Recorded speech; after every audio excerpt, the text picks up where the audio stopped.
Au nom du Père et du Fils et du Saint-Esprit, Amen.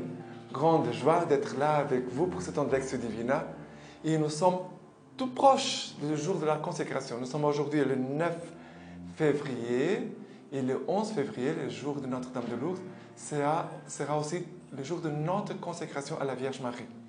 Pour cela, je vous demande vraiment de n'oubliez pas de préparer votre confession et aussi votre acte de consécration que je vous ai envoyé dans l'archive que je vous ai envoyé, mais aussi je pense que vous pouvez le trouver sur l'internet, acte de consécration à la Vierge Marie selon le traité de la vraie dévotion de Saint Louis Grignon de Montfort. D'accord? C'est l'acte de consécration de Saint Louis Grignon de Montfort. Ok? Parce que c'est important que le 11 février de pouvoir aller à la messe, de pouvoir communier, de savoir confesser, de communier et après, à la fin, de prononcer l'acte de consécration. Si c'est possible, devant le prêtre et que lui aussi puisse signer. Si c'est possible. Si ce n'est pas possible, vous le faites directement. Ok? Et aujourd'hui, la première lecture, c'est Genèse, chapitre 1, verset 20, jusqu'au chapitre 2, verset 4a. Et vraiment que l'Esprit Saint vienne sur nous, vienne nous inspirer, vienne ouvrir notre intelligence, notre cœur, pour que la parole de Dieu puisse pénétrer profondément en nous et que la Vierge Marie aussi intercède pour nous. Alors, la première lecture nous dit, Dieu dit que les eaux grouillent d'un grouillement d'êtres vivants et que les oiseaux volent au-dessus de la terre contre le firmament du ciel. Il en fut ainsi. Dieu créa les grands monstres marins et tous les êtres vivants qui glissent. Les eaux les firent grouiller selon leur espèce et toute la gent ailée selon son espèce. Et Dieu vit que cela était bon. Dieu les bénit et dit, soyez féconds, multipliez, emplissez l'eau des mers et que les oiseaux multiplient sur la terre. Il y a eu un soir, il y a eu un matin, 5e jour. Dieu dit que la terre produise des êtres vivants selon leur espèce, bestioles, bêtes sauvages, selon leur espèce. Il en fut ainsi. Dieu fit les bêtes sauvages selon leur espèce, les bestiaux selon leur espèce, et toutes les bestioles du sol selon leur espèce. Et Dieu vit que cela était bon. Dieu dit, faisons l'homme à notre image, comme notre ressemblance, et qu'il domine sur les poissons de la mer, les oiseaux du ciel, les bestiaux, toutes les bêtes sauvages et toutes les bestioles qui rampent sur la terre. Dieu créa l'homme à son image. À l'image de Dieu, il le créa. Homme et femme, il les créa. Dieu les bénit et leur dit, soyez féconds, multipliez, emplissez la terre et soumettez-la, dominez sur les poissons de la mer, les oiseaux du ciel et tous les animaux qui rampent sur la terre. Dieu dit, je vous donne toutes les herbes portant semences qui sont sur toute la surface de la terre, et tous les arbres qui ont des fruits portant semences. Ce sera votre nourriture. À toutes les bêtes sauvages, à tous les oiseaux du ciel, à tout ce qui rampe sur la terre et qui est animé de vie, je donne pour nourriture toute la verdure des plantes. Il en fut ainsi. Dieu vit tout ce qu'il avait fait. Cela était très bon. Il y a eu un soir, il y a eu un matin, 6e jour. Ainsi furent achevés le ciel et la terre avec toute leur armée. Au 7e jour, Dieu avait terminé tout l'ouvrage qu'il avait fait, et le 7e jour, il chôma après tout l'ouvrage qu'il avait fait. Dieu bénit le 7e jour et le sanctifia, car il avait chômé après son ouvrage de création. Telle fut l'histoire du ciel et de la terre quand il fut créé. Alors, ici, ce récit de la création, il est magnifique, il est très beau. Mais ici, le chapitre de verset 1 dit, ainsi furent achevés les ciels et la terre avec toute leur armée. Ciel et terre avec toute leur armée. Ça veut dire, ici, ça concerne toute la création des choses physique, naturel, matériel, mais aussi spirituel, comme je vous ai dit hier. Dieu a créé tout. Dieu, il existait depuis toujours. Dieu, il est éternel. Dieu n'a pas de commencement ni de fin. Dieu, il est éternel. Mais dans le débordement de l'amour qu'il y avait en lui, dans la Trinité, Dieu, l'amour a fait que tout existe. Toute la création, c'est un signe de la manifestation de l'amour de Dieu. Et Dieu a créé les anges, Dieu a créé le soleil, la mer, toute la création, et aussi l'homme et la femme. L'homme et la femme, c'est le sommet, le point plus haut de la création. Et d'ailleurs, quand Dieu créa l'homme et la femme, la parole de Dieu dit que cela était très bon. Par rapport à toutes les autres choses de la création, Dieu a dit cela était bon. Mais pour l'homme et pour la femme, Dieu a vu que cela était très bon. C'est comme ça le regard de Dieu sur nous. Le regard de Dieu sur l'homme et la femme, c'est il est très bon. Pourquoi? Parce que Dieu a laissé en nous une semence d'amour, une semence de bien, une semence de justice, une semence de vérité. Dieu a mis en chacun, à chaque être humain, il a laissé son empreinte en chaque créature, à chaque être humain. Dieu a laissé son empreinte. Ça veut dire que même que la personne peut faire beaucoup de bêtises, beaucoup de péchés, des choses très graves, mais un jour, elle peut changer. Un jour, tout peut recommencer à nouveau. Et c'est comme ça aussi dans la vie de beaucoup parmi nous. Hein. Nous avons vécu de toute façon dans le péché, loin de Dieu. On ne connaissait même peut-être pas Dieu. On a même rejeté Dieu. Et un jour, d'un coup, il y a comme un clic intérieur de notre cœur qui nous a ouvert à l'amour de Dieu, qui nous a ouvert en réalité spirituelle, à ce qui est invisible, mais qui sont des choses bien réelles. Et n'oubliez pas qu'ici, toute la création, toujours, on entend. Il y a eu un soir, il y a eu un matin, premier jour, deuxième, troisième, quatrième, cinquième jour. Ça veut dire que Dieu veut toujours conduire toutes vers la lumière. Dieu veut conduire toutes choses vers la lumière. Il y a eu un soir, soir ça veut dire la nuit. Il y a eu un matin, jour. Dieu veut toujours conduire toutes choses en nous vers sa lumière. Et sa parole est lumière. Et dans sa parole, Dieu va venir faire lumière, jaillir la lumière au plus profond de nos cœurs. Même s'il y a des ténèbres, la lumière est toujours plus forte que les ténèbres. La lumière, elle est toujours plus forte que les ténèbres. Et on voit Dieu qui va se reposer le septième jour. Pour les Juifs, c'est le samedi, le jour de leur repos. Pour les jours saints. Pour nous les catholiques, c'est dimanche. Pourquoi? Parce que c'est le jour où Jésus est ressuscité des morts. Jésus a vaincu la mort. Jésus a vaincu le péché. Pour nous, le dimanche, c'est un jour de repos. Non, mais ce n'est pas un repos de passer toute la journée couché. Ça, ce n'est pas le repos. C'est un jour de repos pour notre âme.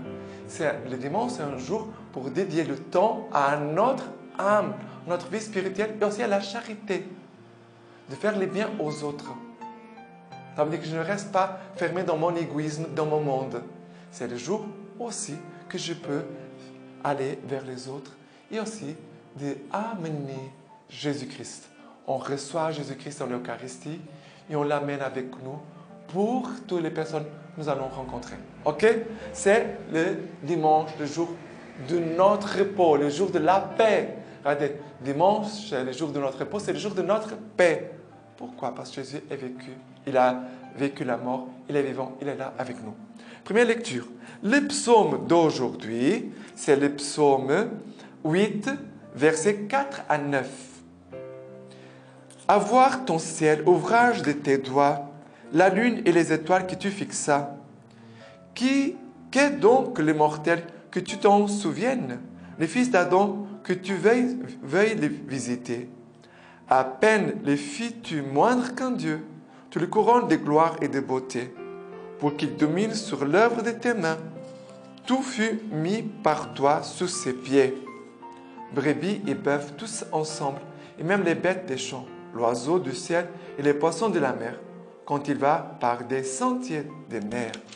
Ici, Dieu a tout confié pour qu'il domine sur l'œuvre de tes mains. Dieu a confié toute la création à l'homme.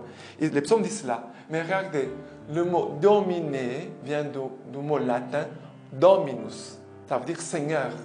Dieu est Seigneur. Elle est Seigneur de toute la création. Dieu ne détruit pas la création. Dieu aime toute la création. Dieu a confié la création à l'homme pour qu'il soit Seigneur selon la création. Mais être Seigneur sur la création comme Dieu. Et qu'est-ce que nous voyons aujourd'hui? L'homme n'est pas Seigneur comme Dieu, qui aime, qui protège, qui prend soin de la création et surtout de l'humanité. L'homme, il est devenu comme un tyran.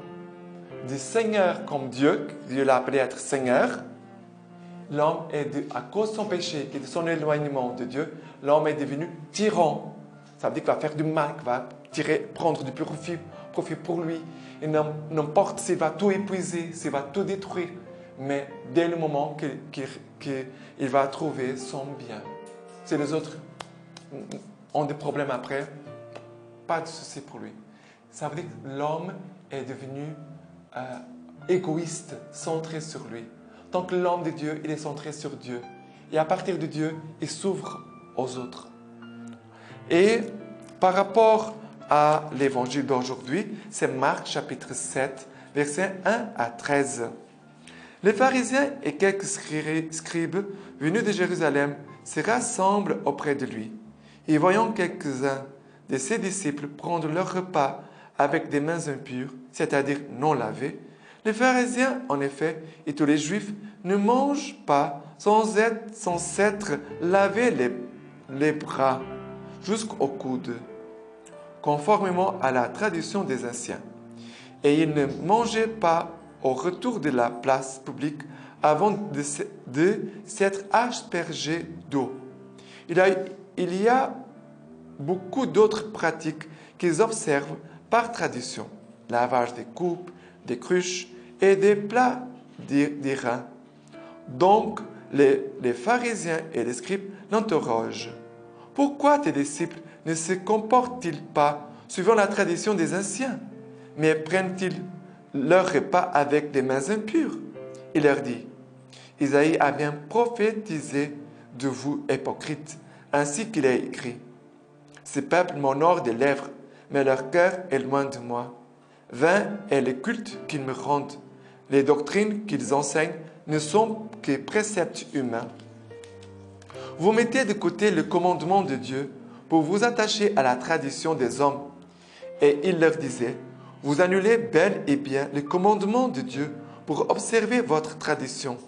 En effet, Moïse a dit, honore ton père et ta mère, et que celui qui maudit son père ou sa mère soit puni de mort. Mais vous dites, si un homme dit à son père et à sa mère, je déclare corban, c'est-à-dire offrande sacrée, les biens dont j'aurais pu t'assister, vous ne le laissez plus rien faire pour son père ou pour sa mère. Et vous annulez ainsi la parole de Dieu par la tradition que vous êtes transmise. Et vous faites bien d'autres choses du même genre. Alors, ici, il y a un choc entre les traditions des hommes, les traditions des Juifs, et aussi les commandements de Dieu. Et c'est très important parce que dans toutes nos traditions, chaque pays, chaque culture a ses traditions. Chaque culture, chaque pays a ses traditions, ses habitudes. Mais il faut que nos traditions et nos habitudes soient confrontées avec les commandements.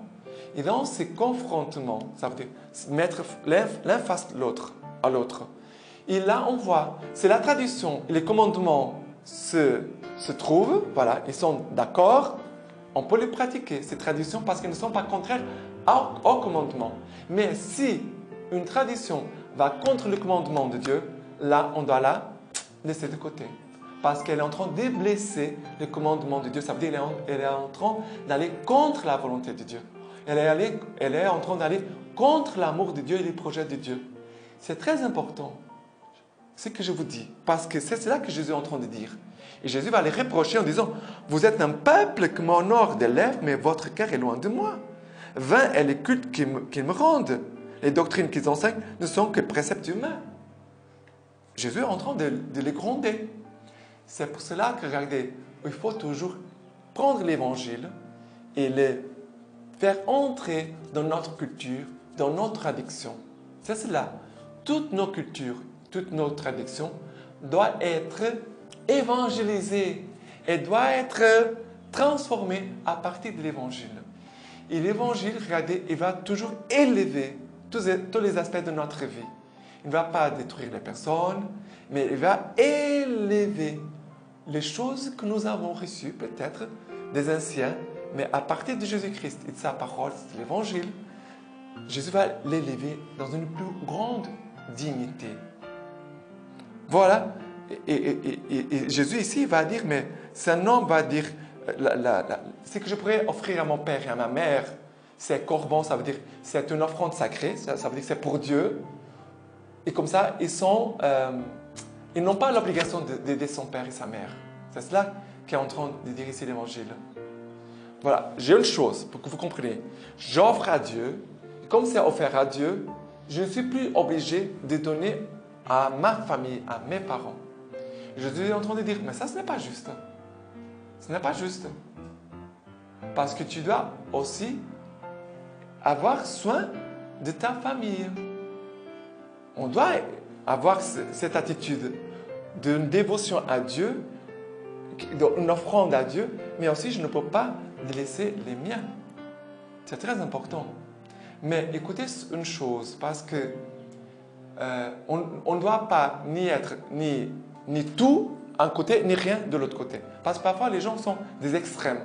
Soit ils donnent tous un côté, ils ne donnent rien de l'autre. Il faut avoir quelque chose qui soit juste. Qui soit juste.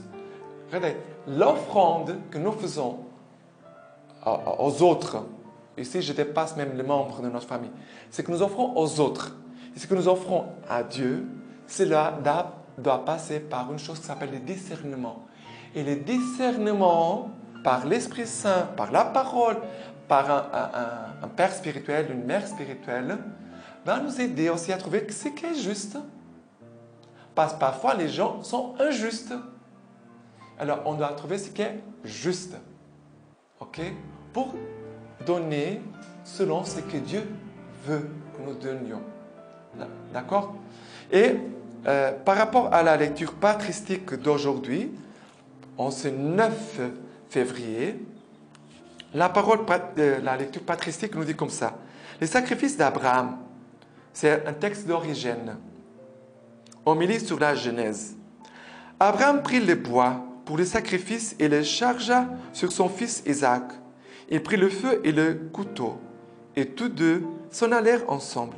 Isaac porte lui-même le bois de l'Holocauste, parce qu'il est une figure du Christ qui porte lui-même sa croix, bien que porter le bois de l'Holocauste soit l'office du prêtre. Mais le Christ est à la fois la victime et le prêtre. Ce qui suit, et tous deux s'en allèrent ensemble, se rapportent au même mystère. En effet, tandis qu'Abraham, s'apprêtant à sacrifier, porte le feu et le couteau, Isaac ne marche pas derrière lui, mais avec lui, montrant par là qu'il s'acquitte pareillement avec lui de la fonction sacerdotale. Abraham étendit la main et saisit le couteau pour immoler son fils. Mais l'ange du Seigneur l'appela du haut du ciel et dit, « Abraham, Abraham !» Il répondit, « Me voici. » L'ange lui dit, « Ne porte pas la main sur l'enfant, ne lui fais aucun mal. Je sais maintenant que tu crains Dieu. » Rapprochons de cela les paroles de l'apôtre où il est dit de Dieu, « Il n'a pas refusé son propre fils, il l'a livré pour nous. » Voyez avec quelle magnifique générosité Dieu rivalise avec les hommes. Abraham a offert à Dieu un fils mortel qui ne devait pas mourir. Dieu a livré à la mort pour les hommes un fils immortel. Et par rapport à notre consécration, nous sommes à la fin du livre du traité de la vraie dévotion de Saint Louis de Grignon-Montfort. Et voilà, je vous rappelle, il faut aussi se préparer pour la confession, pour pouvoir communier le 11 février et prononcer à la fin de la messe son acte de consécration. Ok? Alors, aujourd'hui, nous sommes au numéro 271. Alors qu'il nous parle des pratiques de cette dévotion après la communion. Ou bien, vous tiendrez profondément humilié dans votre cœur en la présence de Jésus, résidant en Marie, ou vous vous tiendrez comme un esclave à la porte du palais du roi, où il est à parler à la reine, et tandis qu'ils se parlent l'un à l'autre, sans avoir besoin de vous, vous irez en esprit au ciel et par toute la terre, priez les créatures de remercier, adorer et aimer Jésus et Marie en votre place. Venez, adorons-le. C'est cela qu'on va crier partout dans le monde. Venez, adorons-le. 272. Ou bien, vous demanderez vous-même à Jésus en union de Marie l'événement de son règne sur la terre par sa Sainte Mère, ou la divine sagesse, ou l'amour divin, ou le pardon de vos péchés, ou quelque autre grâce, mais toujours par Marie et en Marie. Disons en vous, Seigneur, ne regarde pas mes péchés, mais que vos yeux ne regardent en moi que les vertus et mérites de Marie. Et en vous souvenant de vos péchés, vous ajouterez. C'est moi qui suis le plus grand ennemi que j'ai sur les bras, qui ai fait ces péchés. Mon Jésus, il faut que vous croissiez dans mon âme et que je décroisse. Marie, il faut que vous croissiez chez moi et que je sois moins que je n'ai été. Récite et multipliez. Ça veut dire grandis et multipliez-vous. Ô Jésus et Marie, croissez en moi et multipliez-vous au dehors dans les autres. 273. Il y a une infinité d'autres pensées que le Saint-Esprit fournit et vous fournira si vous êtes bien intérieur, mortifié et fidèle à cette grande et sublime dévotion que je viens de vous enseigner. Mais souvenez-vous que plus vous laisserez agir Marie dans votre communion, et plus Jésus sera glorifié, et vous laisserez plus agir Marie pour Jésus, et Jésus en Marie, que vous vous humilierez plus profondément, et vous les écouterez avec paix et silence, sans vous mettre en peine de voir, goûter ni sentir, car le juste vit partout de la foi, particulièrement dans la Sainte Communion, qui est une action de foi. Mon juste vivra par la foi. Ok? Voilà. Et n'oubliez pas après de faire vos prières, la litanie du Saint-Esprit, la prière de Ave Maria Stella, la prière de Saint-Augustin, la litanie du Saint-Nom de Jésus et aussi la litanie du Sacré-Cœur de Jésus. Ok? Et préparons-nous vraiment pour ces grands moments de consécration à la Vierge Marie. Vous allez recevoir beaucoup de grâce et je pense pendant tous ces mois, vous avez déjà reçu plusieurs grâces. Si vous ne l'avez pas encore vu, demandez à la Vierge Marie qu'elle vous le montre. D'accord? Et on finit ce moment et je vous laisse la bénédiction du Seigneur par l'intercession de la Vierge Marie. Que Dieu Tout-Puissant vous bénisse et vous garde, le Père, le Fils et le Saint-Esprit. Amen.